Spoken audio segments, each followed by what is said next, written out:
Tu es un sportif ambitieux, tu souhaites transformer tes doutes pour atteindre chacune de tes ambitions. Malheureusement, il y a ta voix intérieure qui te dit que c'est pas possible, parce que t'es pas assez, t'es trop vieux, tu manques de temps pour tout faire. Hmm. Laisse-nous te prouver le contraire. Bienvenue dans L'Impossible, un choix.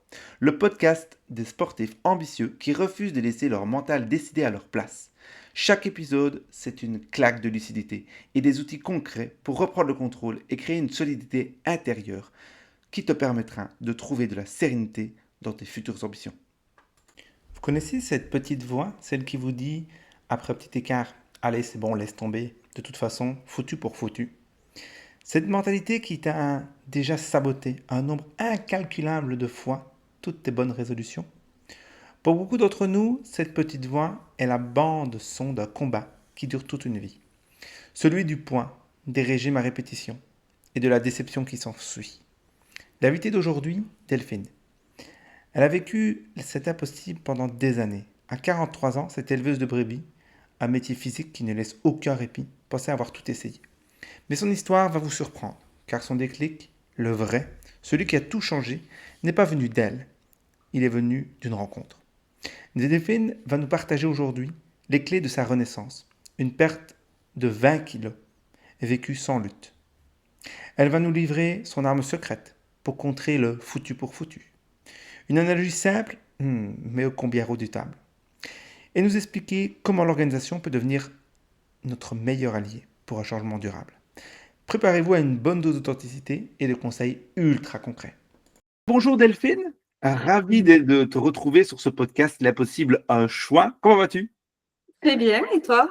Écoute, ça va super bien. Dis-nous, tu es ici aujourd'hui. Je te remercie de prendre ce temps avec moi, de nous partager aussi ton histoire. Quelle a été un peu, est-ce que tu as envie de te présenter un peu? Dis-nous un peu qui tu es, qu'est-ce que tu fais peut-être même dans la vie, d'où tu viens. Euh, Dis-nous un peu tout ça. Ok. Alors, je me présente. Donc, moi, c'est Delphine. J'ai 43 ans. Je suis maman. J'ai 2 enfants. Professionnellement, je suis indépendante. J'ai une ferme où j'élève des brebis laitières. Donc, on a un métier qui est assez physique, assez stressant et très, très, très prenant. Et extrêmement variable en fait en fonction des saisons. Donc au niveau du rythme en fait, au niveau de l'année en fait, ça varie beaucoup et ça a une importance en fait par rapport au sport et tout ce dont on va parler par la suite. Ok, génial, intéressant. Dis-nous un peu, c'est quoi qu'est-ce que ça a été ton impossible? Où tu t'es dit, je vais jamais y arriver, c'est pas possible, quoi. Ok. Alors moi, mon impossible, c'est qu'en fait, depuis mon adolescence, en fait, je me battais contre des kilos en trop. Ok, Et ça a été vraiment un combat de toute une vie. Je suis en proie à des régimes depuis l'âge de mes 14-15 ans. ok, Et j'en étais arrivée donc d'échec en échec en échec en prise de poids supplémentaire à me dire finalement en fait c'est foutu. Tu n'y arriveras pas. Les actions que tu mets en place en fait elles n'aboutissent pas. Et donc voilà, j'arrivais à l'aube de mes 43 ans en me disant qu'est-ce qu'on fait? Parce que je me retrouvais dans une situation où je le vivais mal. ouais. Et en même temps, je me sentais dans l'incapacité de changer parce que les expériences passées m'avaient toujours conduite dans un échec. Ok. Et ça a été quoi justement le déclic qui a fait que je vais peut-être changer de perspective? Parce que effectivement, moi je me rappelle, ça me fait penser à ma maman qui a été pareille en fait que toi. Elle a jamais, en fait, elle a jamais trouvé malheureusement ce déclic. Et justement, ça a été quoi, toi, ton déclic qui a fait que tu t'es dit, ben si, en fait, ça peut fonctionner pour moi. Alors, moi, le déclic, il n'est pas venu finalement de moi. J'avais cette envie de changer et depuis très, très longtemps, mais je n'avais pas les moyens, en fait, de le mettre en place. Je n'y arrivais pas. Et ce qui a été vraiment déterminant pour moi, ça a été une rencontre. Donc, à l'automne 2024, j'ai rencontré Maxine, donc qui a été ma coach par la suite.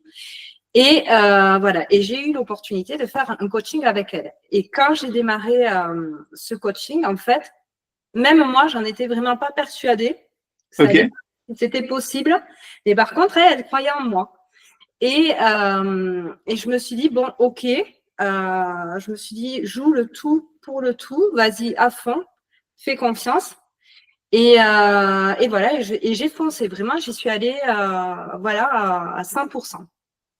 Ok. Et dans ce déclic, justement, c'était quoi pour toi le premier? C'est comment tu as rencontré justement Maxine? Ça pourrait être intéressant, ça, de se dire, parce que toi, tu disais, tu avais vraiment l'envie, mais tu trouvais rien qui te permettait justement de perdre du poids. Comment est-ce que tu as rencontré justement Maxine qui t'a permis de te dire, OK, cette personne-là, elle peut peut-être m'aider si je me lance vraiment à 100%? Alors, par une synchronicité, en fait, OK. parce que ma coach, c'est une cliente de ma sœur. Et donc voilà, donc Maxine venait de lancer son entreprise et voilà, donc c'est ma sœur qui m'a parlé d'elle et on a été mis en contact et on a démarré ce coaching le 6 janvier. Voilà, ça s'est passé comme ça. OK, excellent. Et quelles étaient les premières choses que tu as pu mettre en place et que tu as justement pu voir des premiers résultats qui commencent à arriver? Alors, alors c'est vrai que bon, du coup, comme c'est un coaching, on a démarré, j'avais un plan alimentaire, j'avais un plan sportif. Et par contre, ce que m'a proposé Maxine, c'est là où j'ai été très dégoûtée au début, c'est que ça allait complètement à l'encontre de mes idées reçues, de ce que j'avais mis en place par le passé. Et bon, mais quand j'ai vu ce qu'elle me proposait, je me disais, moi, mais jamais je vais y arriver. Mais vraiment, je me suis dit, bon, ok, fais confiance, vas-y. De toute façon, je me suis dit, c'est pas la peine de. Enfin, je dis, jusqu'à présent, ce que tu as toujours fait la même chose. En fait, tu n'y es jamais arrivé. Change de méthode et vois. En fait, au bout d'un moment, voilà. Et donc, du coup, j'ai mis en place ça. Et finalement, je me suis rendu compte que très vite, en fait, j'ai perdu du poids. Le premier mois, j'ai perdu 5 kilos. Et Wow. je me souviens dire à ma coach, et je lui ai dit plusieurs fois, je lui disais, mais écoute, Maxine, c'est bizarre, mais c'est facile. C'est facile. J'en étais vraiment la première étonnée parce que ça faisait écho à des années et des années et des années où voilà, la perte de poids, ça avait été vraiment quelque chose de rude pour moi, presque un combat, une lutte. Et là, pour la première fois, en fait, j'avançais en douceur, en accord avec moi-même, sans cette notion de lutte, en fait.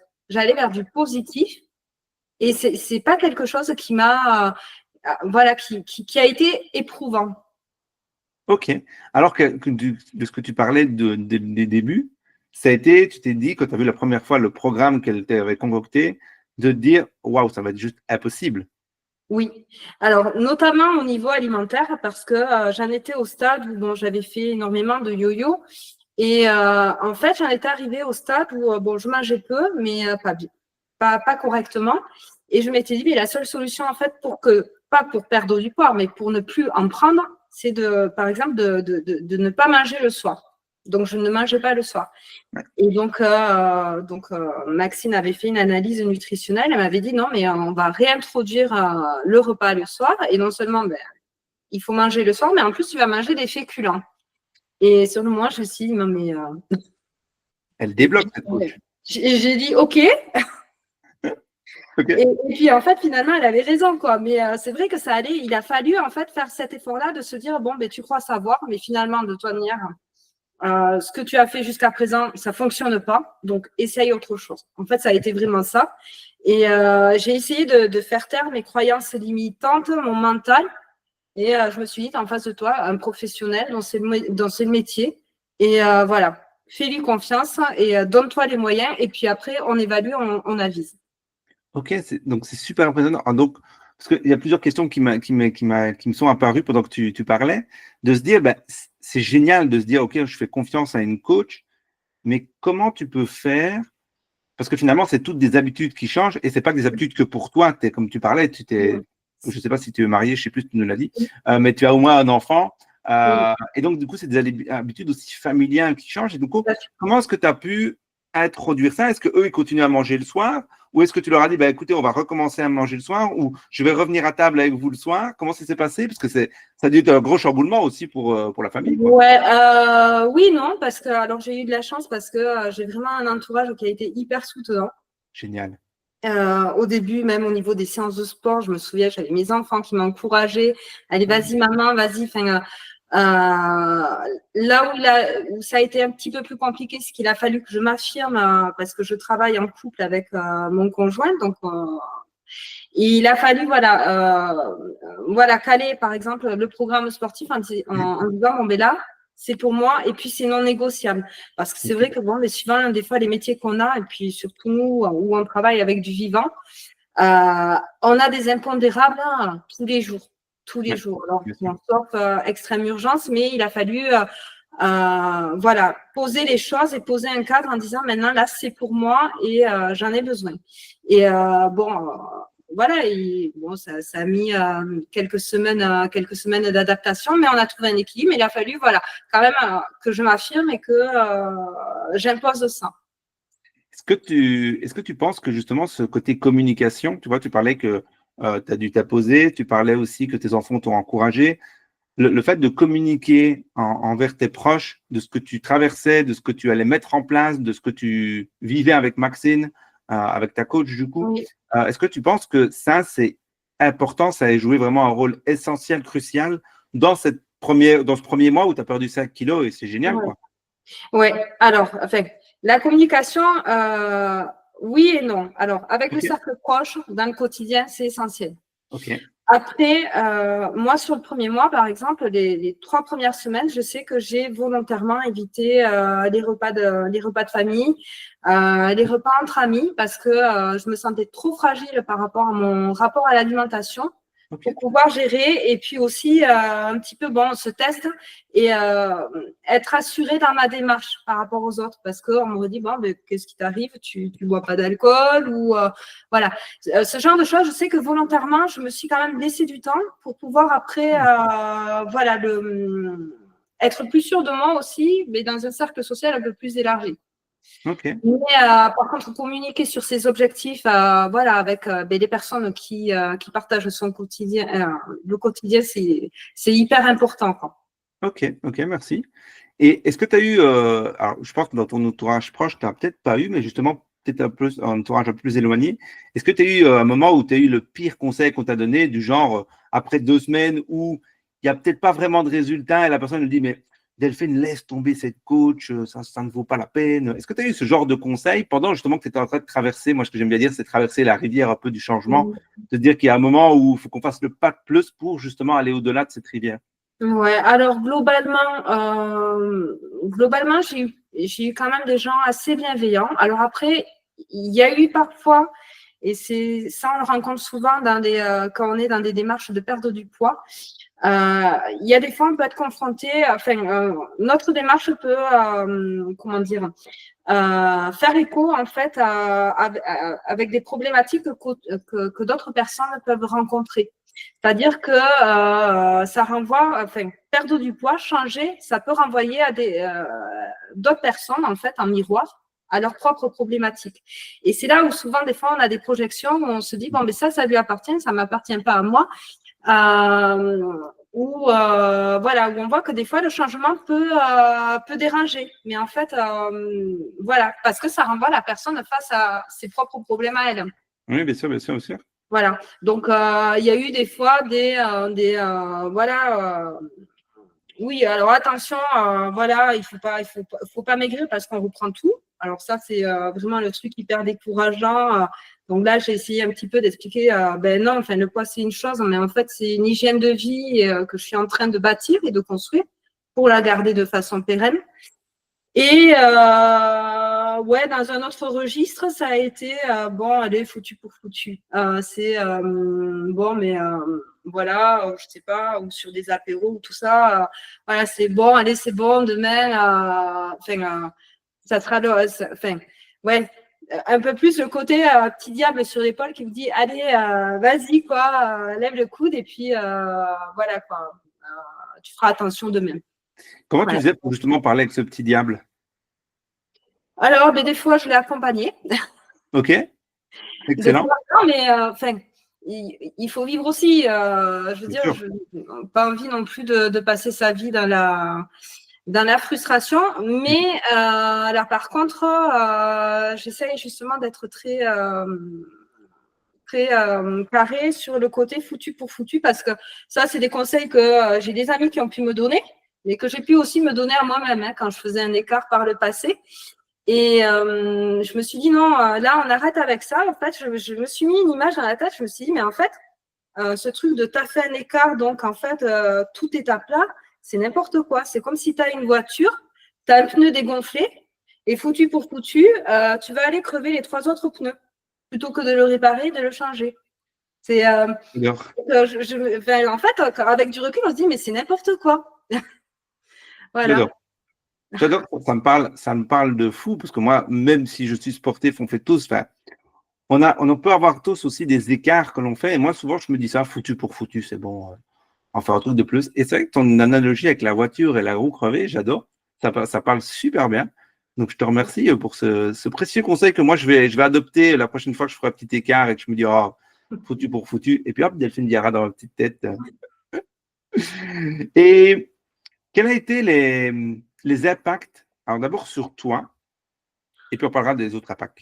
Alors, sur moi, mais vraiment alors, phénoménal parce que donc là où on se parle, depuis le mois de janvier, j'ai perdu 20 kilos. Donc là, on est fin août. Donc oui, moi, au niveau de ma santé, c'est vraiment une renaissance pour moi. C'est-à-dire que j'ai voilà, beaucoup plus de vitalité, j'ai amélioré ma condition physique. Mes analyses biologiques, elles sont super. Non, c'est vraiment, voilà, je retrouve en fait une liberté que j'avais perdue en fait avec mon obésité par rapport à mon corps en fait, avec ce que je pouvais faire avec. Ok. C'est vraiment pour moi quelque chose d'hyper précieux. Je sais que bon, alors par mon métier, j'étais quand même quelqu'un d'assez actif, mais je me bougeais en ayant beaucoup de douleurs articulaires. Enfin, ça me coûtait. Et là, en fait, voilà, j'ai plus de douleurs, j'ai plus d'endurance, plus de force. Enfin, c'est vraiment du plus, quoi. Génial, excellent. Et l'impact sur, du coup, ta famille, tu as parlé de ton pro, que tu as plus de Ouais. vitalité, etc. Mais au niveau relationnel, quel a été l'impact justement de la nouvelle Delphine? Alors, l'impact, j'ai 2 copines du coup qui ont décidé de s'y mettre. Waouh, Donc, excellent. ouais, et puis c'était chouette parce que du coup, ça permet aussi d'aller faire du sport à plusieurs. Donc, c'est ça aussi des fois d'incarner un changement, parce que j'ai pu inspirer voilà, certaines amies qui se sont dit, si elle l'a fait, moi aussi je peux le faire, et puis let's go, et puis on se serre les coudes et on y va, quoi.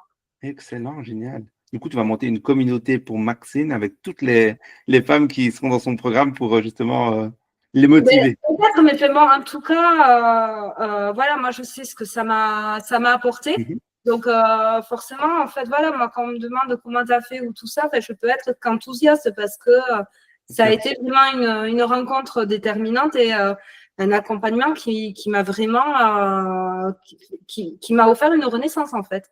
Ok, excellent. Vraiment, je le ressens. Et si tu avais justement un tips à donner à ceux qui nous écoutent, qui peut-être qui veulent perdre du poids ou simplement qui se sentent jugés, qui sentent qu'ils ont envie d'atteindre quelque chose, mais ils pensent que c'est impossible, qu'est-ce que tu donnerais comme conseil? Qui Alors, savent pratiquer. Alors, quand je dis conseil, c'est qu'ils savent pratiquer direct après notre podcast ou même en nous écoutant. alors, déjà, n'attendez pas le déclic, passez Ok. à l'action. Passer à l'action et on évalue. Et si ça ne marche pas, on change de méthode. On essaye de trouver du soutien à travers son entourage, voire un professionnel de santé quand on est vraiment dans une problématique comme moi j'ai pu être, où je pense que sincèrement, je n'aurais pas pu y arriver toute seule. Parce que pour changer, quand même, il faut savoir d'où on part, où c'est qu'on veut aller. Et surtout, d'essayer d'inscrire ce changement de manière pérenne dans son cadre de vie. Et moi ou toi, on n'a pas la même vie. Et il faut vraiment que de passer de la théorie, parce que c'est bien joli, la théorie, mais après, il y a le terrain, il y a sa vie. Et concrètement, qu'est-ce qu'on en fait en fait? C'est comment on articule ça dans sa vie à soi, avec toutes les contraintes professionnelles ou familiales qu'on peut avoir.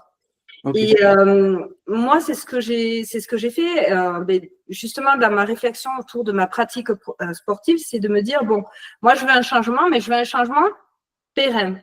Donc, au niveau du sport, comment je m'organise pour pouvoir inscrire la pratique sportive dans mon quotidien, sachant que j'ai une vie professionnelle hyper remplie. Donc, bon, moi, je privilégie des sports que je peux faire tout autour de chez moi, voilà, où je sais que je peux aller pratiquer une heure autour de la maison, ou voilà, donc d'où la course à pied, d'où le vélo, d'où le renforcement musculaire. Alors, je peux faire des séances à la maison, enfin, voilà, tout ce qui peut m'aider à m'organiser avec les contraintes que j'ai. Ok. Et ça, c'est super important.